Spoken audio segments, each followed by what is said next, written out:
students are over-tested, they get anxiety, they cry, they get overwhelmed, and it does not measure their actual academic performance. What are teachers to do? They're not teaching anymore. People are teaching to the test. That's not teaching.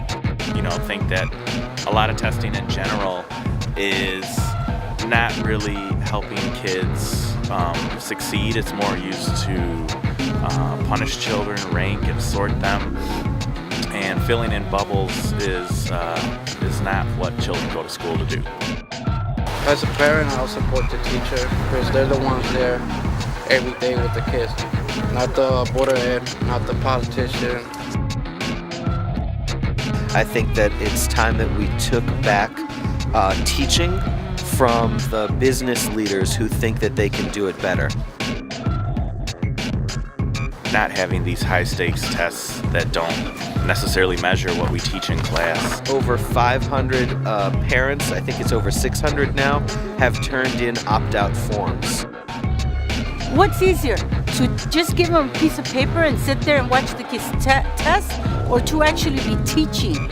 There will be teachers across Chicago who will refuse to get the test, but there's also going to be thousands of children who are opting out of the test.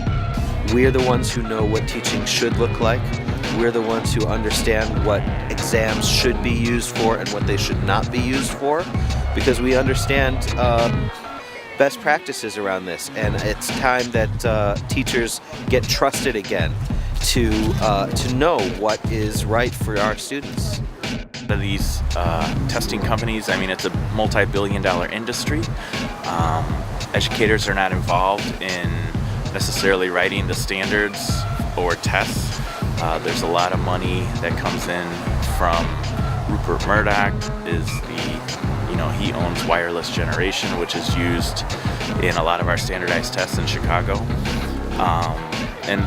Those are not the types of people who have our children's interests in mind.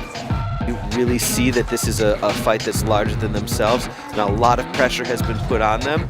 I wouldn't be surprised if a few of them who are in more precarious circumstances, feel compelled to take a step back. But I think the majority of teachers are going to stand strong here at the school. Some of these teachers are here at 6 in the morning. We don't start until later on at 8:45, and some teachers leave at 7:30, 8 o'clock at night. We don't even get paid for that. So what is that telling us? That we're lazy? That we just want to make trouble? No, we want to better our education for our children.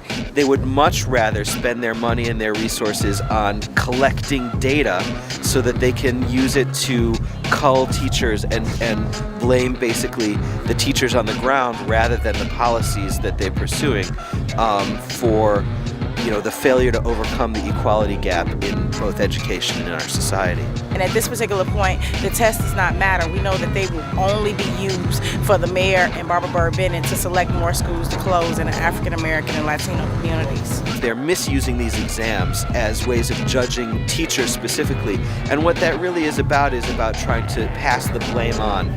For policies of inequality, pass the blame on to teachers and say, oh, well, it's the teacher's fault if they're not overcoming all of the inequality of our society.